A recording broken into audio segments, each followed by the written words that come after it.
At the beginning of the movie, there is a guy named Shun. He is tired of his life because it's boring. Every day, he goes to school and comes back, doing the same thing again and again. There's nothing exciting in his life, and it makes him unhappy. When he doesn't have school, he usually stays at home playing video games. It's the only thing that makes him happy, but even that is starting to feel boring. One day, feeling fed up, he prays to God, saying, "How boring is my life? I wish life could be as fun as a game." He wishes life had excitement like in video games. The next day at school, something crazy happens. Shun's teacher's head suddenly explodes, and a Daruma doll appears from it. The Daruma doll is very dangerous and starts killing the students in a horrible way, especially the ones who move. When Shun sees this, he thinks that maybe his wish came true, but he didn't want this kind of disaster. He feels upset and unhappy because many of his classmates are being killed brutally. The Daruma doll spins around and sings a short song. During that time, if any student moves, their veins burst and they die in a terrible way. It's clear that the Daruma doll is doing all of this. The classroom is covered in blood, and the students are terrified, screaming in fear. The Daruma doll keeps killing them one by one. Then, Shun's friend calls it a death game. Shun's friend tells everyone that they need to win the game, and there's no reason to be scared. He points to a button on the back of the Daruma doll, thinking that if they press it, they can survive. After hearing this, one student moves forward to press the button, but the Daruma doll glares at him, and his head explodes. Then, Shun explains that there's a timer with the button, and they only have 1 minute left. If they don't do something in that time, they will all die. Hearing this, the students panic and start moving in confusion. Taking advantage of the chaos, the Daruma doll begins killing more students one by one. The Daruma doll continues killing the students in a brutal way, and soon only Shun and his friend are left alive because they stayed still. Shun's friend says, "We only have 30 seconds left. Jump on me and press the button. That way, we can both survive." Shun is scared and doesn't have the courage to do it at first, but when he sees how little time is left, he decides to agree with his friend. After Shun presses the button on the Daruma doll, it falls down, and both he and his friend are excited because they think they've won the game. But suddenly, the Daruma doll kills Shun's friend. Then, it tells Shun, "I will kill everyone except you because you pressed the button." Shun feels uncomfortable and sad because his classmates died for no reason. Soon after, he meets his friend Ichika. She tells him that this deadly game is happening all over the school, and she is also a winner from her class because she pressed the Daruma doll's button too. Shun asks Ichika why all of this is happening and suggests calling the police, but they realize their phones have no signal. They try to escape, but all the doors are locked. Eventually, they reach a part of the school where other students are also gathered. Most of the students are wearing mouse costumes. They notice a message on the floor that says, "Cat spell." Suddenly, the floor starts shaking and a giant robot cat doll appears. It begins eating the students one by one, and everyone runs around in a panic, trying to escape. While running, Shun finds a ball and notices a hoop on the cat. He realizes they might survive if they can throw the ball into the hoop. The best basketball player tries to make the shot, and they almost win the game, but the cat doll blocks the ball and throws it back, killing the player. The students are terrified, thinking there's no way they can win now. The cat doll starts eating Ichika when she falls down. Just in time, Shun distracts the cat doll to save her. Since Shun is wearing a mouse costume, the cat doll focuses on trapping the students dressed like mice. Shun realizes that the cat doll can talk to the students in mouse costumes. The cat doll tells them its back is itching and asks them to scratch it. If they make it feel good, it won't harm them. The cat falls asleep after being scratched. Shun sees this as a chance to win the game by throwing the ball into the hoop. But the other students are scared, thinking that only the person who throws the ball, like in the Daruma doll game, will survive and the rest will die. This causes an argument among them. During the chaos, the cat doll wakes up and starts attacking. To distract the cat, Shun and Ichika throw 2 balls. One is a bell and the other is a basketball, hoping the cat will get confused and fail to stop the bell. They are close to winning, but Shun misses the shot, failing to throw the bell into the hoop. With only 2 seconds left, a strong boy from the school arrives. Amaya throws the bell into the basket, risking his life, and they win the game. Seeing this, Ichika is excited, but Shun reminds her, "We still don't know who the survivors of this game are." The cat doll replies, "The survivors are Shun, Ichika, and Amaya. The rest are dead." Amaya then tells Shun that the creator is behind these deadly games, and only the strongest people win. He adds that they now have this power because they survived, but Ichika disagrees eyes and says, Shun is nothing like you. He's smarter, stronger, and kinder than you. Hearing this, Amaya becomes furious. Suddenly, the cat doll releases a knockout gas from its mouth, and everyone loses consciousness. The scene shifts to show the terrible condition of the country, with people anxious and scared because of what's happening. Then, it shows all the winners being taken away in a floating cube. Many people try to get on the floating cube, but they can't. Then, a tramp appears, and when he touches an old, broken radio, it suddenly starts working. People start to think he might be connected to the game somehow. Inside the cube, Shun wakes up and sees a girl named Takumi,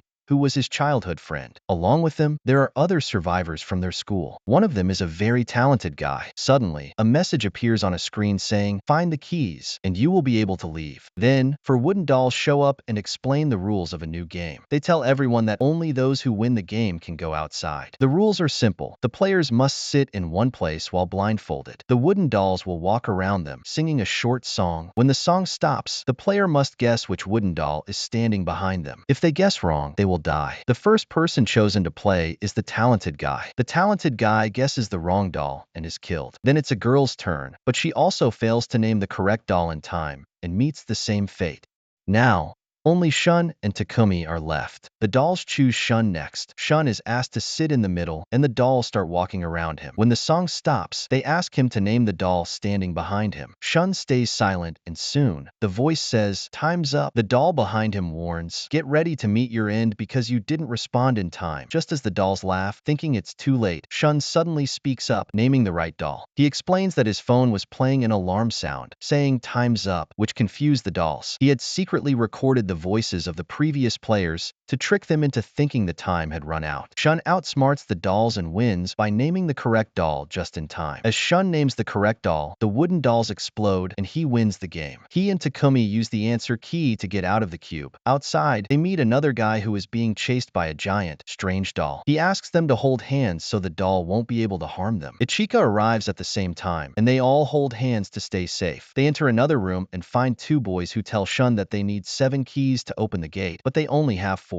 Just then, Amaya arrives, bringing 3 more keys with him. He had escaped from the doll while holding another boy's hand, whom he then killed. They use the keys to unlock the doors, and a voice tells them, change your dresses. After changing their clothes, they move to the next level of the game. Meanwhile, the city is shown in a state of chaos. It's revealed that everything happening in the cube has been broadcast live to the entire city. This means that everyone in the city has been watching the game unfold in real time. All 7 survivors enter a frozen room and encounter a giant white bear.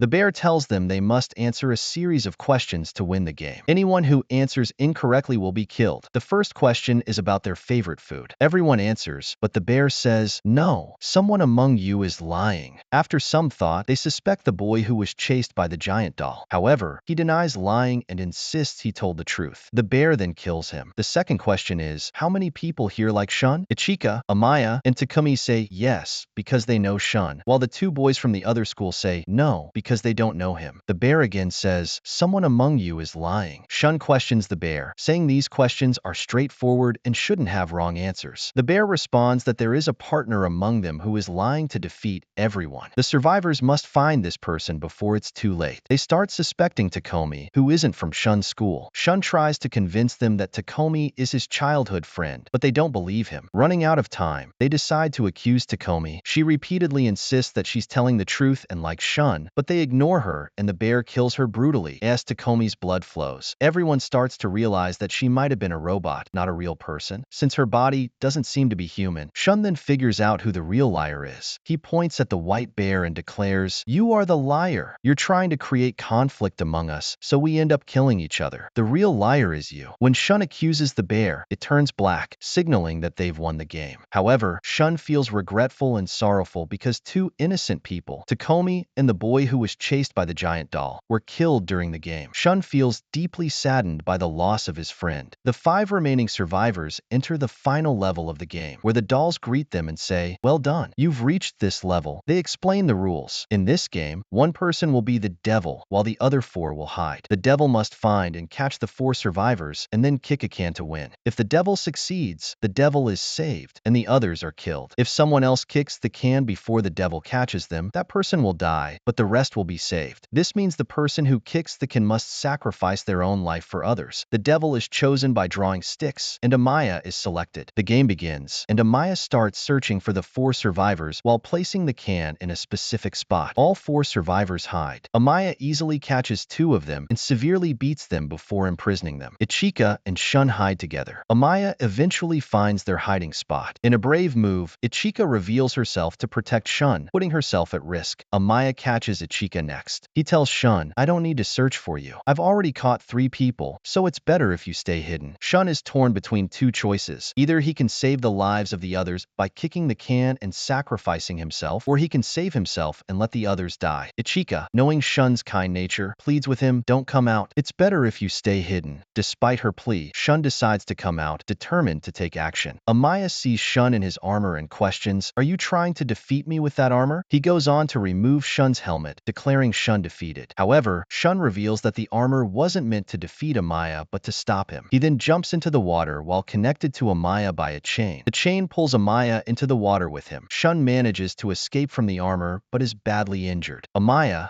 still bound by the chain, Amaya uses his strength to break the chain and escapes. Meanwhile, Shun manages to kick the can before Amaya can stop him, winning the game. Everyone is anxious because, according to the rules, Shun should have died after kicking the can. However, when the dolls arrive, they reveal that there was no explosion. They had been lying about the can's fate. Their true purpose was to test for someone who is open-hearted, caring for others selflessly. With this revelation, it turns out that all of them are actually winners. The city is shown celebrating the victory, and the dolls offer them ice cream as part of the festivities. They tell the winners that they can now return to a normal life after the celebration. While enjoying the ice cream, they notice a message on the sticks that indicates who the winners and losers are. Shun and Amaya are revealed as the winners, adding to their excitement and relief. The dolls reveal that only those with both power and good luck survive, and Shun and Amaya had both. The 3 remaining survivors, including Ichika, were killed. They named the final game Game of Luck, and both Shun and Amaya are declared winners. Shun feels sad and angry, while Amaya is thrilled. They are taken out of the cube and hailed as legends, the only winners among the students. Shun, however, is not excited. He is bitter and becomes an atheist because he feels that the creator took everything from him, his friends and his classmates. The dolls tell Shun that he is mistaken in his belief. They reveal a great secret. The tramp who had repaired the broken radio was actually responsible for orchestrating the entire game. Shun looks at the tramp with intense anger as the movie concludes.